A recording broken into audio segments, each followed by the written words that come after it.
We're live, so welcome to everybody to our CeMAP or Mortgage Bootcamp. We're 13th of July 2020, halfway through the year, or pretty much gone halfway. Lots of news last week, of course, in the mortgage market.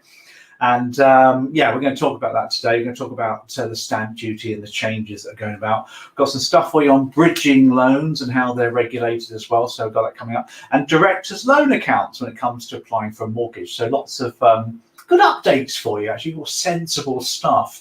But of course, the market is not sensible at all, is it? In fact, the world out there is not very sensible.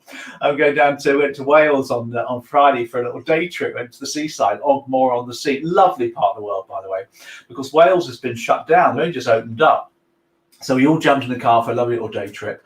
And the M5 was full, I mean, full of caravans. Motorhomes, caravans, people with bikes on the top and big bags with kids in the back and everything, with dogs and cats and everything, just streaming down to Cornwall and Devon. Everyone seems to be taking their holiday, which is a lovely thing to do, isn't it? But that's the mortgage market for you. That's the world that we live in. So let's talk about mortgages. Let's get into a really sort of important topic now, which is the mortgage market. Now I call this one the housing market 2020-21. So let's put a little title up there for you. We're talking here about the housing market. If you're in the mortgage world, of course, the housing market is absolutely essential for you to keep things going on nicely.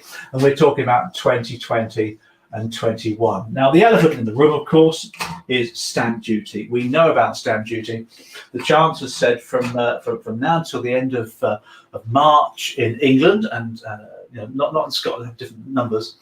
They're pretty much abolishing stamp duty up to £500,000. So the vast majority of properties, therefore, people buying them will have no stamp duty to pay until the end of March 2021, which is great news. The market's been asking it because we're talking here about a subsidy.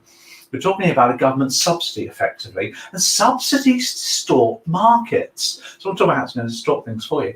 An example for you could be the solar panels on people's roofs. The government have had all sorts of different subsidies available to people, the feed-in tariffs and things, and the different numbers that they create determines how busy people are when they're selling solar panels. So subsidies, of course, affect marketplace. So let's take a look at what's going to happen to the market, the housing market. I'm not talking about the mortgage market, that's only part of it, because estate agents and people like that don't really care about housing or property prices. So they just care about transaction numbers. So let's talk about how much is going to go on, how busy the market's going to get.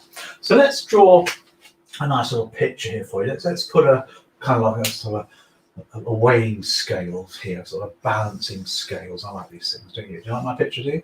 So here we've got sort of the scales of justice. That's my weighing scales for you. You can see that on the picture. Now, the whole point behind that picture is I want to weigh up supply and demand, because that's how you determine what's going to happen to any marketplace, prices, etc. So demand and supply. So what's been going on there? Well, first of all, you've got demand down here. Demand for housing, demand for mortgages, demand for purchasing, and then you've got supply or supply of housing. We're talking here about housing really, aren't we? So let's take a look then at the factors that affect demand. Well, first of all then, you're going to have a lot of people, second-time buyers, effectively, second-time sellers, who are going to pile into the marketplace. So you have a lot more people coming on in. Here's your second-time buyers. These people have got properties that they want to sell, of course, but they want to come in and buy. You've also got quite a lot of first-time buyers who, of course, have no stamp duty to pay up to 300,000. But of course, they're now people in London and places like that where properties cost more. They're also ploughing into the market. Now, these people are new to the market this year that may not have been there before. They've not decided to buy. So suddenly they think, well, we better buy now while stamp duty can be saved. So they're piling into the marketplace. So an increased number of buyers, I'd say more first-time buyers, but many more second, third, fourth-time buyers, which of course will increase demand. The other type of person that's coming into the market big time is the landlords. Spoke about this morning to some people on our coaching. A lot of landlords now are seeing the opportunity to top up their portfolios, get a few distressed properties, get a few bargains, top up their portfolios. I know that landlords have to pay an extra 3% stamp duty, but they still don't have to pay the basic amount either. So that their stamp duty costs are coming down too. So you must remember that. So you've got a whole lot more buyers coming into the market demanding property. So that, as you can appreciate, therefore, if demand is strong and supply is weak, that will push up prices because there's not enough properties to go around. So let's take a look at supply on the other side. Now, supply will increase. You've got a lot more properties now going on the market.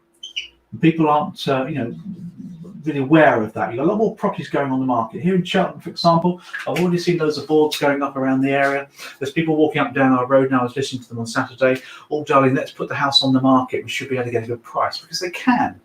Vendors think, well, actually, we haven't been able to sell our house for the last couple of years, so let's put it on the market. It'll get snapped up because people don't have to pay stamp duty. Admittedly, it's below the 500,000 mark, but that does tend to dominate most properties in our country, unless you're in hotspots like London. Now, these vendors and the estate agents that they're working with will want to value their properties, obviously below the 500 mark, but they will edge them up a little bit because people won't have to pay stamp duty. So they'll just put another 10 grand on the asking price. They will. You wait and see. So a lot more properties going on the market. Now, the question is, though, will that balance things? Will it balance the scales? Because more demand, limited supply, prices go up. More demand, more supply, prices will stay pretty much the same. I think that's what will happen. I think the upshot of the marketplace is there'll be many, many more transactions, a lot more going on in the market, more houses coming on the market for sale, more people wanting to buy these houses, therefore a lot more transactions. So it'll keep everybody in the industry happy, which is what the government wants. So estate agents are just breathing a sigh of relief. They've had a tough few years, they really have. They're now going to make some good fees. Mortgage brokers, mortgage lenders will start to lend more mortgage money. They're going to make some good fees too. Lawyers will make more money as well. They're going to make some good fees. So transaction levels help enormously. All the knock-on trades will do well. That's what the government want, of course. You've got carpet fitters, painters, decorators, builders who do small extension work will do all right as well. Furniture sales, bed sales, all those people will do well. And that's what the government wanted by doing this as well. Will prices go up? Will it cause a bubble? Nobody knows. I think a lot of it will come down to demand supply. Demand will increase, but it all depends on how much is in the market. Is there a lot of property going in at reasonable prices? If they overflate the prices, of course, that will cause issues. But I think there'll be so much demand to buy properties before the end of March to save themselves stamp duty. I think things will level out. You might see a little bit of an increase in prices, possibly, if supply is fairly limited. But I think you'll probably see just a normal sort of progression in prices. You might see a bit of a bubble occurring, and next March, of course, when stamp duty goes back up again, you might see things falling a little bit. Possibly, we'll wait and see what happens on that. But I don't think it's a major problem. What it will do, though, because it'll annoy first-time buyers. We've got our stepdaughter staying with us now, Jess. She's a first-time buyer buying a property. She's really upset about all this because she had no stamp duty to pay anyway. So suddenly now she's got landlords and other people in competition. Obviously, more supply, but a lot more volatility. You really got to act quickly when you're in the market right now. So the answer is fill your boots, because there's plenty of business to be had by all. Hope that's been useful. Bye. Okay, do you like one, did you? So interesting days on what's going on really in the marketplace. Let's get on to another topic now. Let's talk about, just give that a good old rub for you. For those of you on podcast, you can't see me rubbing out my whiteboard, so there you go. That's what I've been doing there. Let's talk about mortgages, and we'll talk about owner directors and mortgages. So let's put a title up there for you. We're talking here about owner directors. Now we're talking here about mortgages, so we're talking about CeMAP 2 and CeMAP 3. And an owner director is a type of person who is different to employed, I suppose, or different to self-employed, and they're applying for a mortgage. The whole point about an owner director is they're usually just one person in the company. They don't normally employ that many people. It's normally a vehicle they've set up for tax purposes, really. And what you have here is you have the person, if you like, the person involved, who would normally just be self-employed, just like that. But they've been advised by their accountant to set up a limited company. A limited company, a private limited company, registered at company's house, all pucker, etc. Now they've done this because they've been advised to by their accountants. There's advantages, disadvantages in doing this. Advantages, I suppose, it's slightly less tax overall, less national insurance you pay. Advantages, it's more of a secure entity. Disadvantages, it does make it difficult to apply for mortgages, things like that. And also you don't get any government money. There's no bungs available to you because you've been left out of the furlough and all that kind of stuff. So how does it work then? Well, first of all, this person who is a director, they own the company, but they're also the director. Now those two roles give them the ability to make money in different ways. Because they own the company, they're effectively shareholders, so they have shares in the business. Now, a shareholder, of course, is somebody that can earn dividends, because dividends, of course, are payable to people that own shares, and dividends are a concept of allowing you to get profits from the company itself. Now, because they're a director, they're also employed. Let's get rid of the green pen, it's not working so well. Because they're a director, they're also employed by the limited company, so they're an employee. And because they're an employee, they will get paid a salary, bonus, and stuff like that as well. So there's two ways of making money. There's dividends by being a shareholder, and there's a salary, of course, because you're an employee. And that's where they bend and squeeze the numbers to maximize the taxation side of things. And that's shown in the profit and loss account. So if you're doing work on a mortgage, and we're talking here about applying for a mortgage, of course, really, the context, then you look at the profit and loss account, and that tells you the director's salary and her dividends that she's making by owning the company. We pretty much know that, we've seen that before. But one issue that crops up, particularly with buy-to-let mortgages, is we're talking about somebody applying for a normal mortgage, but the two contexts here are applying for a normal mortgage and a buy-to-let mortgage. Many landlords now set up limited companies. They call them SPVs, special purpose vehicles, but they are limited companies. And it's the SPV that effectively buys the property for rental purposes. And the landlord is now a director of their SPV. So it's exactly the same situation. But what we look at now is the balance sheet, or the director's loan account. And that's where things start to get a little bit complicated. Now, what is a loan account? What is a capital account or director's loan account? Well, this is a fictitious bank account kept within the limited company. I say fictitious because all it does is balances the books. Now, within the limited company itself, you have this thing called the loan account. There you go, the director's loan account, where you might be positive or you might be negative, i.e. overdrawn. So let's put a big board around that one so we can see that quite clearly. Hopefully that's come through on the video for you so you can see that clearly. Now what's happened here is that the director, her or him, has the ability to loan the company money and to take money out of the company as a loan, not as dividends or salary. That's different. This is usually larger lump sums. So take, for example, the SPV buying a property. The director's got to provide a deposit to buy the property, 25, 30%, whatever it is, in order to buy the property. Therefore, the limited company has to have money in its bank account to pay for the deposit on the property. So what would often happen is the director will loan the business money. So effectively, the director will loan the business, say, £50,000. It comes from her own money. She's lending the money to the business. The business has now got 50 grand in its account, current account, proper account, of course, it's cash. They then use that money to buy a property and everybody's a winner. Now, later on, of course, the director can withdraw that money out of the loan account again without paying tax, because you're just basically withdrawing what you already loaned or lent. That's known as the positive side of things as well, isn't it? Now, you can take money out of the business as a loan as well. You can borrow money from the business. So let's just say the loan account has nothing in it. The director can borrow money from the loan account. So even have 50 grand, they take out of the business. They could do that at their peril because they will have to pay some tax on that. Because think about it, if you took out dividends, you've got to pay dividend tax. If you took out salary, you've got to pay income tax.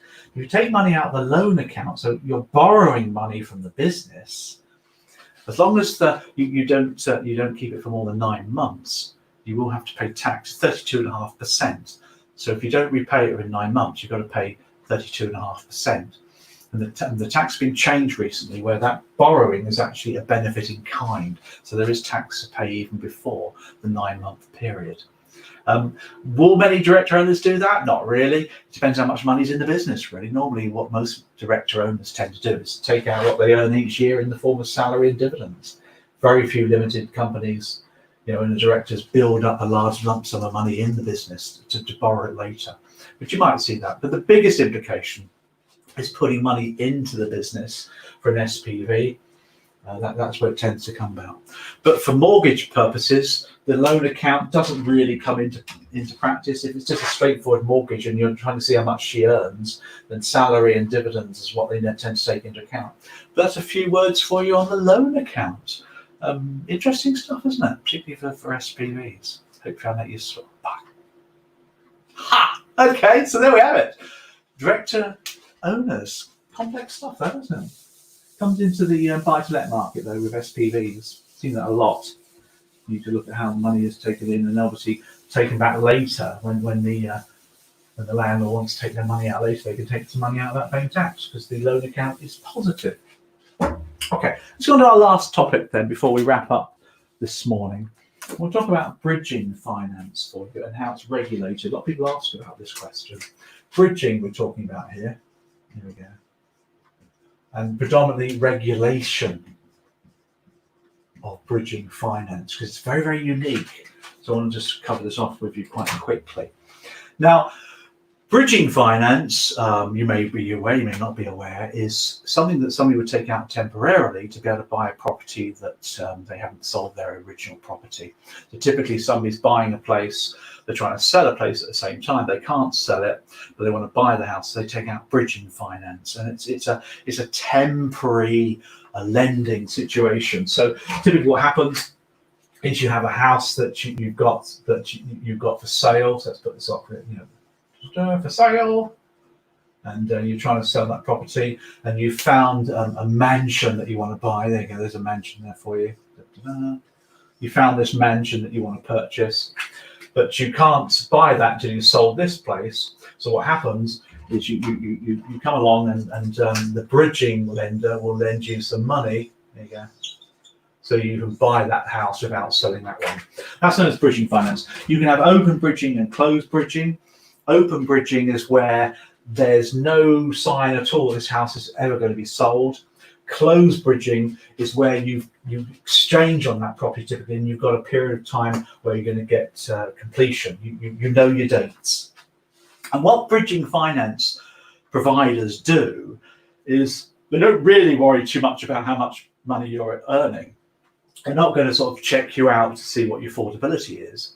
They're more worried about the exit strategy, as they call it.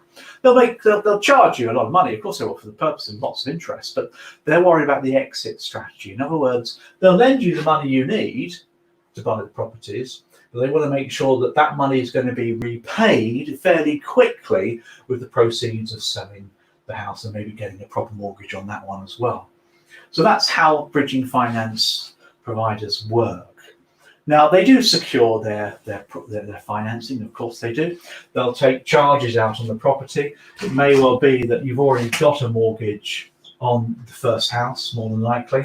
So what they'll probably do then is they'll take maybe a second charge on that one, and they might do a first charge on that one, a sort of temporary charge, just to secure the monies. Because they're not going to lend their money without securing it. Oh, they're daft. But what they'll then want, of course, is that when this house is sold, and maybe you've taken out a proper mortgage on this one, just put the mortgage in there for you. It's a proper mortgage, first charge mortgage. Then the money you've made, you basically repay it, and that's called the exit strategy. So that's how bridging works. Now, how's it regulated then? That's the key question to ask here as well, because up until 2016, before the MCD, the Mortgage Credit Directive came in, bridging finance like second charge lending was completely unregulated. It was a little bit Wild West, I suppose, to a certain degree. They then talked about regulating it, and they got a little bit and ahhing about it, so they decided to get their own special rules. Now, the best analogy really is the buy-to-let market, where you have consumer buy-to-lets and business buy-to-lets. The FCA said that anybody who is buying a property to rent, whereby they didn't really want to do it, it was a sort of a temporary thing, they've inherited a property maybe, they call those consumer buy-to-lets because the person is a consumer and requires all the protection they can have. Therefore, they regulate consumer buy-to-lets. Business buy-to-lets, they don't regulate at all because it's a business person, it's a business transaction. They don't need, if you like, FCA MCOB sort of protection. And that concept they've used for bridging. So here's the rule, and we'll put this down here in red pen down here. The basic rule is that a bridging finance will be MCD exempt, they call it. Yeah, MCD exempt. You may have seen that phrase being used. Now, if it's MCD exempt, it means it's not regulated. It's a bit obvious, really, isn't it? That's the Mortgage Credit Directive, by the way, 2016. It's not regulated. Now, that is predominantly for bridging finance that is for less than 12 months. In other words, they want it repaid within a 12-month period, and it's for more than 25 grand, which is absolutely not a problem, the minimum figure there. And that makes it MCD exempt. And it also needs to be second charge, less than 4 payments involved. So second charges there, less than 4 payments. That's a small point, really. And any sniff of business purposes, of course, if this is for business purposes, any sniff of that, it's completely unregulated because that's commercial. So the one to remember if you're doing an exam is less than 12 months, MCD exempt. If, however, the bridging finance is for more than 12 months, then it is regulated under MCOBs, and you have to have things like ESIS provided as well. Affordability needs to be assessed, etc. So as you can probably appreciate, the vast majority of providers of bridging finance only get involved in MCD exempt stuff because they don't want to get faffing around with affordability calculations, do they? Because these people generally can't afford the mortgage because there's no payments on this bridging finance. It's all paid for by the exit lump sums, so they don't want to get involved in that. So you often see many of these providers, specialist providers, only deal in MCD exempt bridging finance, which is not regulated. The companies might well be FCA regulated. That's up to them what they do. And many brokers, of course, will only deal with them if they are. But the product itself is MCD exempt. Well, fair enough. I suppose you could argue it's probably a good thing. It's quite a specialist area. I know a few brokers that get involved in this area, but it's quite specialist. But good business, particularly at the moment with this stamp duty going on. People want to buy property before the end of March 2021. They want to buy it, complete. May well be you're still trying to sell your existing house, and you might want to buy this one to get off your stamp duty. I can see, bridging finance being required and quite popular in the early doors 2021, but we'll see how things pan out. So nice little overview for you on bridging and regulation. Hope that's been useful. See you soon. Bye. There you go. So 3 really important topics today. Really important topic. A couple of sort of important ones for exams if you're doing exam, or just to update you. Got to keep up to date, haven't you? But the big one is the stamp duty. I think it's going to make this sector really bubble nicely in the next 6 to 7 months, really. And rightfully so. Hope you've enjoyed today's live stream. We're back again next week. We'll see you then.